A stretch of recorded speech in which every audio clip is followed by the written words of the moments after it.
साथ संगत बड़े प्यार और सत्कार से कहिए धन्यवाद। आइए साथ संगत जी, आज सदगुरु की कृपा से आप संतों का दर्शन करने का ये बहुत बड़ा अवसर प्राप्त होता है कि कहाँ का ईट कहाँ का रोड़ा, बड़े जतन से गुरु ने जोड़ा। तो कहाँ कहाँ से चल करके आज संत महापुरुषों का दर्शन हो रहा है। साथ संगत जी, साथ संगत जी, ये सदगुरु की कृपा है, क्योंकि हर इंसान अपने जीवन में सोचता है कि परमात्मा जब कण कण में समाया हुआ है, वो जर्रे जर्रे में समाया हुआ है, तो वो नजर क्यों नहीं आ रहा है। हम पढ़ते भी हैं, है निकट सूझत नहीं धिक धिक ऐसे जिन, तुलसी इस संसार को भयो मोतिया बिन। हम उस परमात्मा के बारे में जिक्र करते हैं साथ संगत जी, पर उसको देख नहीं पाते हैं। तो ये निरंकारी मिशन साथ संगत जी ये दावा करता है, ये चैलेंज करता है कि आओ उस परमात्मा को देख लो, पहले दर्शन फिर हो प्रीति, फिर चाहे कोई जाप करे। ये पहले दर्शन की बात करता है साथ संगत जी। अभी महात्मा जी भक्ति की बात कर रहे हैं, अवतार वाणी में आया है कि भक्ति लोगों अभी न जाना, प्रभु को पाना भक्ति है, छोड़ के सारे रगड़े झगड़े गुरु रिझाना भक्ति है। तो पहले परमात्मा को पाना भक्ति है साथ संगत जी। पहले उनका दर्शन होगा, तब उनसे हमारा प्रेम बढ़ेगा साथ संगत जी। दर्शन नहीं होगा तो हमारा प्रेम नहीं बढ़ेगा, क्योंकि कहा गया है कि गुरु बार बार इस धरती पर अवतार लेकर आता है, लेकिन हम समझ नहीं पाते हैं।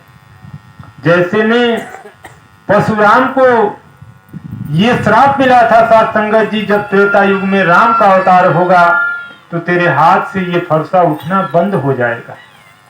पर जिस समय धनुष राम ने सीता विवाह में तोड़ा साथ संगत जी, तो धनुष की आवाज सुनकर के परशुराम जो है क्रोधित हो उठे और दौड़े दौड़े चले आए और पूछे कि इस धनुष को तोड़ने वाला कौन है। तो राम जी ने कहा कि नाथ संबुधन बंजनिहारा हुई है कोई एक दास तुम्हारा। उन्होंने कहा, हे प्रभु, इस धनुष को तोड़ने वाला एक छोटा मोटा आपका दास होगा। तब उसी बीच में साथ संगत जी लक्ष्मण जी कुछ व्यंग बोल देते थे।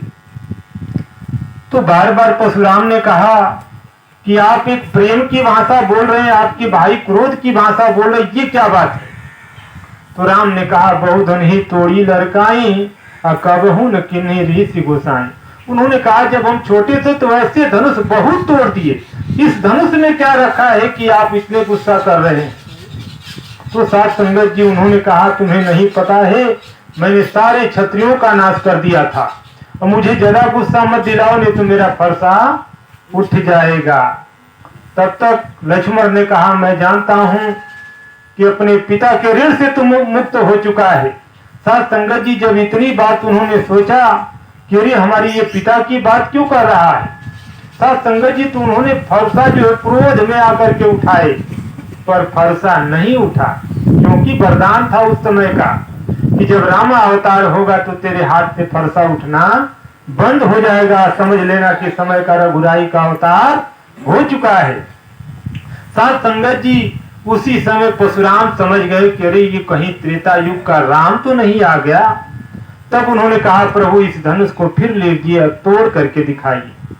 तो लिखा है कि राम रमापति कर धन लेहूं, अखैचत चाप मिटत सन। आओ साथ संगत जी, ऐसा दिव्य ज्ञान माता सुदीक्षा जी ने हम लोगों को दिया, जो राम जी ने धनुष को तोड़ते वक्त उन्होंने ब्रह्म का ज्ञान करा दिया। आज माता सुदीक्षा जी ने 2 तलियों में इस रमे हुए राम का रहस्य समझा दिया। तो ऐसे राम का रहस्य साथ संगत जी, जिस समय वो मीराबाई थी, वो प्रेम दीवानी थी साथ संगत जी, वो गाती फिरती थी कि मोर मुकुट मकराकृत कुंडल अरुण तिलक दिए भाल। भगवान श्री कृष्ण के सुंदर रूप को अपने आंखों में बसाना चाहती थी। लेकिन जब समय का सदगुरु से मुलाकात हुआ, संत शिरोमणि रविदास जी से जब मुलाकात हुई, जब उन्होंने ब्रह्म का दर्शन पाया, तो तुरंत गाने लगी कि अरे पायो जी मैं तो राम रतन धन पायो, वस्तु यमोलक दी मेरे सदगुरु कृपा करे अपनायो। जन्म जन्म की पूजी पाई जग में सभी खवायो, अखर्चे नहीं कोई चोर न लेवे दिन दिन बढ़त सवायो, पायो जी मैं तो राम रतन धन पायो। तो ऐसे राम रूपी रतन धन आज सदगुरु माता सुदीक्षा की कृपा से ये प्राप्त हुआ। साथ संगत जी, आज इनका दर्शन पा करके नर के रूप में यहाँ नारायण बैठे हुए नजर आ रहे हैं। साथ संगत जी, ये गुरु का ज्ञान मिला कि एक नूर है सबके अंदर, नर है चाहे नारी है, अब ब्राह्मण क्षत्रिय प्रभु की रचना सारी है। तो आओ साथ संगत जी, दास ज्यादा शब्दों का सहारा नहीं लेगा। दास यही चाहेगा कि आप संतों का चरण धूल प्राप्त होता रहे। हर 2 तारीख को दास यही विनती करेगा, प्यार से कहिए धन्यवाद।